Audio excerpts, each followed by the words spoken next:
to Lake, a show about our beautiful city of Bellevue. I'm Michelle DeGrand, and I'm happy to be your host today. In this episode, we'll explore the technology behind the Safer Signals pilot program launching this year. And we'll introduce Safe Speeds Bellevue, a new initiative to improve road safety and support our Vision Zero goals. Plus, we'll celebrate Bellevue's vibrant cultural diversity at the second annual Bellevue International Festival. Improving safety for everyone using our streets is a high priority for the city of Bellevue. In July, transportation engineers invited neighbors on a walk audit of the federally funded Safer Signals pilot program. The project is testing ways to make busy intersections safer for people walking, biking, and rolling. And importantly, community feedback is helping shape the changes. For many years, we've built an adaptive signal control system at the city of Bellevue that it's one of its kind. It's really unique in the nation.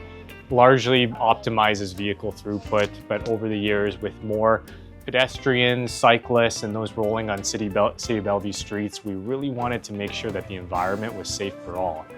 I walk a lot, and I live in an over 55 community where many other people want to walk or want to get someplace, and I'm really concerned about pedestrian safety. Sometimes when you have the pedestrian signal, people keep making right turns onto the road where you're walking across, and you can never be sure how well they're judging or whether they're going to just keep coming. And we thought, with the capability to be able to detect each and every pedestrian, cyclist, and roadway user, we could provide more than just a single pedestrian push button where it's a static amount of time at an intersection. So for those that are slow walking at an intersection, whether it's an elderly citizen or a child or somebody that's fallen down at the intersection, all of the capabilities that tech has really developed in the industry, we can apply it to legacy-based traffic signal systems to do more, to add more of a safety net to what we do in the city. So kind of thinking along that hypothesis of what is in the art of possible, we took that, we applied for a US DOT SMART grant. The SMART grant allows us to do a pilot project in 5 signalized intersections in the Crossroads and Factoria neighborhoods to really see if we can install smart sensors at busy intersections to help people be safer in those intersections.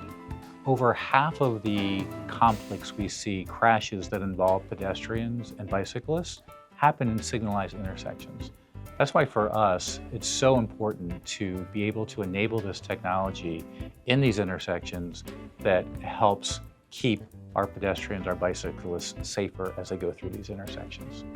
We're using advanced sensor technology and on-site processing to collect data and understand what's happening at the intersection. This allows our signal system to make immediate signal timing adjustments to help improve safety.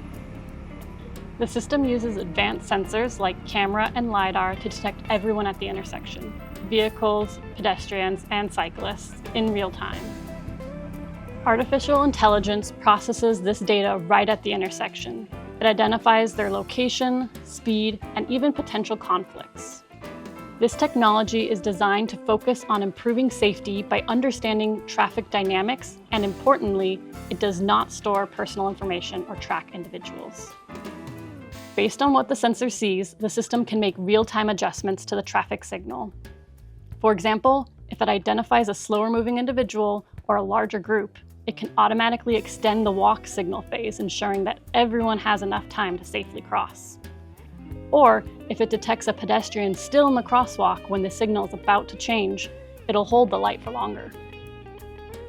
The system also monitors vehicle movements, such as left turns. By understanding the real-time flow of oncoming traffic and the presence of pedestrians, it can optimize when a permissive left turn is allowed, reducing potential conflicts. Another intervention is dynamic no right turn on red. The system can activate a special sign restricting right turn on red only when it detects a higher volume of pedestrians and turning vehicles, helping prevent potential conflicts. To learn more about our project, follow our website where updates will be provided on all the latest deployments and all the evolution of this project. On the website, we'll also be soliciting additional feedback on how we can enhance this project.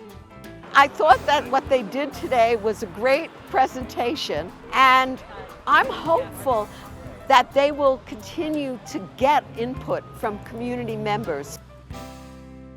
So now you know how we're making our signalized intersections safer. But what about our neighborhood streets? You might be pleased to know we have good news on that front too. Safe Speeds Bellevue is part of our Vision Zero goal to end serious crashes on city streets. By setting lower and statistically safer speed limits, by improving design, and by working with the community, we're creating streets where everyone can walk, bike, or drive with safety and confidence. Speeding is far and away the #1 concern we hear about from our community as it relates to traffic safety. And we know that lower speed limits have a direct impact and support improved safety outcomes and ultimately get people to drive slower when posted. So Safe Speeds Bellevue is looking at all 30-mile-per-hour or more corridors in the city. These streets represent just 25% of the street mileage, but represent 90% of where the city's serious injuries and fatalities occur. In July, we reduced the speed on 4 35-mile-an-hour streets to either 30 miles an hour or 25 miles an hour. This includes 124th Avenue Southeast behind me, where we reduced the speed limit to 25 miles an hour. Reducing speed limits is a practical and effective way to make streets safer. Reducing speed limits has been shown in Seattle and Bellevue to reduce high-end speeding. Reducing speed limits reduces the likelihood and the severity of a crash if it does occur.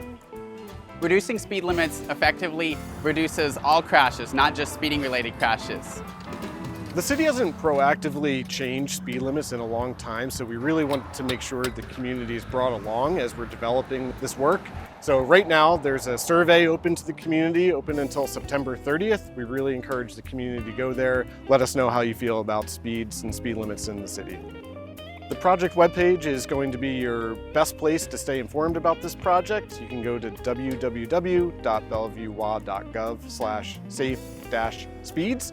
Maps, links to the survey, all the upcoming opportunities to stay informed, one-stop shop on that webpage. Thanks for doing your part to slow down and keep it safe out there on our streets. Well, we'd like to highlight as a special treat today the rich diversity of Bellevue's many cultural communities, some of whom recently took center stage during Bellevue's second International Festival at Crossroads Park. Music, dance, food, and art brought neighbors together to share traditions and celebrate cultures from around the world, showing that Bellevue is truly a place that welcomes the world, where everyone belongs.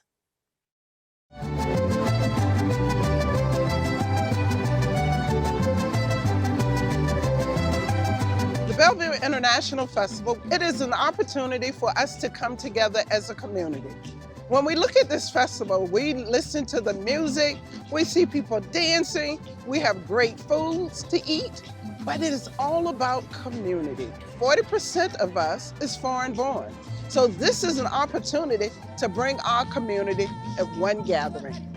This is just such an amazing turnout, and it really is a reflection of what Bellevue has been and where Bellevue is going. This is a wonderful coming together where we can share and enjoy and honor and respect. We decided to bring it back because community members wanted it back. They wanted something bigger, so this year's our second year. We have more food vendors, more activities for our families. It's really something that community has been asking for, having space for joy, space to connect, a space to share.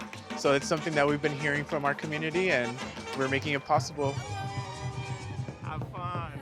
I just wanted to say, the vision for Bellevue is Bellevue welcomes the world, diversity is our strength. And programs like this prove that we welcome the world, and the diversity that we have here makes us better. So thank you all for coming out today, and really appreciate you being here.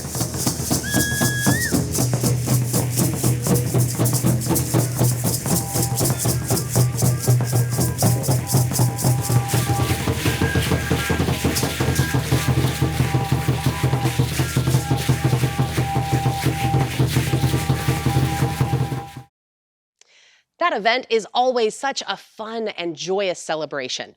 We want to give special thanks to the many groups who shared their talents and cultures with the community.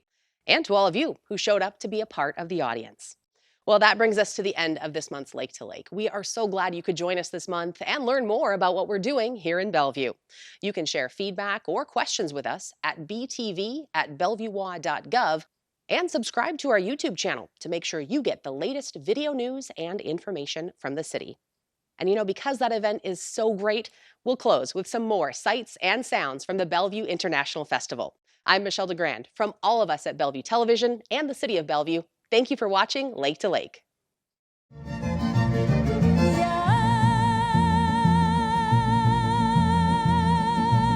Comenzó el jaripeo, la gente aplaude con emoción. Y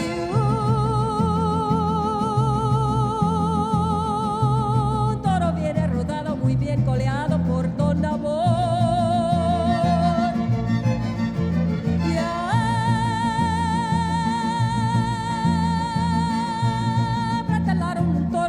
Monte Don Felimón y me hagan sus lanzadores, corrían la riata con gran primor. Bonito es el jaripeo y cuánta su animación. Yo quiero montarle un toro para que me mire mi amor. Upaliu, upaliu, upaliu, upaliu. Yo quiero montar